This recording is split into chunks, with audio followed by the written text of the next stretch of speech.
नमस्कार दोस्तों, अंडमान जनरल में आपका स्वागत है। आज हम बात करने वाले हैं मिशन सन के बारे में। जो हमारे इसरो जो है, अभी जर्नलिस्ट गए थे हाल ही में या टूर में, जो वहाँ देख के आए हैं पता नहीं, वही जाने। और इसरो के बारे में देखा जाएगा तो बहुत इंटरेस्टिंग सब्जेक्ट है, खास करके तो मेरे लिए, क्योंकि वो एक मज़ा आ जाएगा उसमें। तो दोस्तों क्या है कि गवर्नमेंट ऑफ इंडिया का एक आदित्य L1 लैग्रेंज 1 ऐसे करके कुछ यान लॉन्च किया गया है, PSLV व्हीकल। तो दोस्तों इन शॉर्ट उसके बारे में बताया जाए तो हमारा अर्थ से सन का डिस्टेंस जो है साइंटिफिकली बताया गया है कि 150 मिलियन किलोमीटर्स।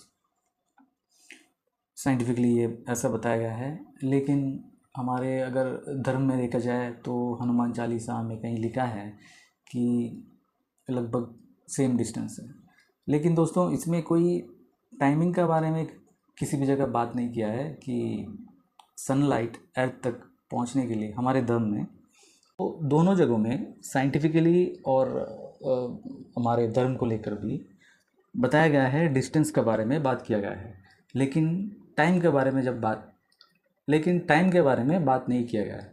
लेकिन साइंस बताता है सन का जो लाइट है वो धरती तक पहुंचने के लिए 8 मिनट 20 सेकंड्स लगते हैं।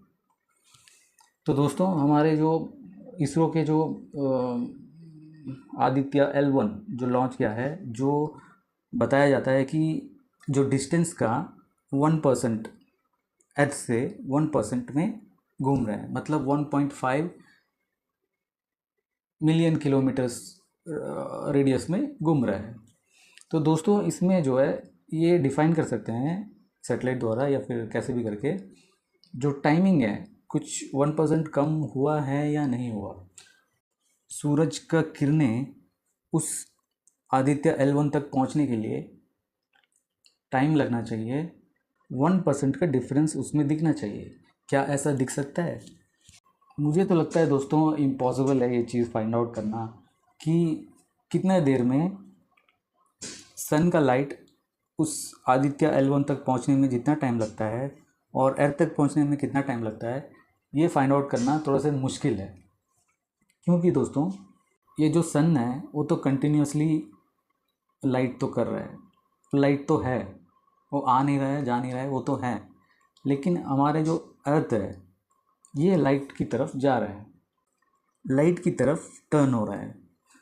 तो दोस्तों अंडमान में रहकर हम क्या सीख सकते हैं? सिर्फ हम सनराइज़ देख सकते हैं और सनसेट देख सकते हैं, और क्या कर सकते हैं? तो दोस्तों आपने कभी नोटिस किया है सुबह सुबह जब आप जो सूरज को देख पाते हैं और शाम को देख पाते हैं, लेकिन दोपहर को आप देख नहीं सकते खुले आंखों से? ऐसा क्यों होता है दोस्तों? क्योंकि हम जहाँ खड़े होते हैं, सूरज जहाँ से रेज़ होता है, हम सूरज की तरफ जब बढ़ते हैं उस वक्त सन की जो लाइट है वो हमारे जितने भी स्पीयर्स है, ट्रोपोस्फियर स्ट्रेटोस्फियर जो भी स्पीयर्स है, उसके अंदर से क्लाउड्स के थ्रू हम तक पहुंच रहा है। तो सन का जो रेस है, उसका जो फ्लैश है, वो हो सकता है थोड़ा कम हो, रोक देता हो, क्लाउड्स रोक देता हो। उसकी वजह से जो है हम सन को सनराइज़ के टाइम और सनसेट के टाइम में अपनी खुले आँख से देख पा रहे हैं। वही 9 बजे के बाद और शाम को 3 बजे से पहले बीच में कब देख नहीं पाएंगे, क्योंकि बहुत ब्राइट होगा। क्योंकि ये क्लाउड्स का जो बीच में जो ऑब्स्टेकल्स है लाइट के बीच में, वो नहीं होता है, तो उस टाइम में बहुत शाइन होता है सन में, हमें ऐसा दिखेगा जो हम खुले आँख से नहीं देख सकते। तो दोस्तों उसमें गौर करने वाला बात यह है कि ये जो कॉन्सेप्ट है, लाइट का स्पीड जो बताया गया है सन से लेकर अर्थ तक पहुंचने के लिए 8.20 सेकेंड्स लगता है, ये कॉन्सेप्ट क्या हो सकता है? क्या ये सही है?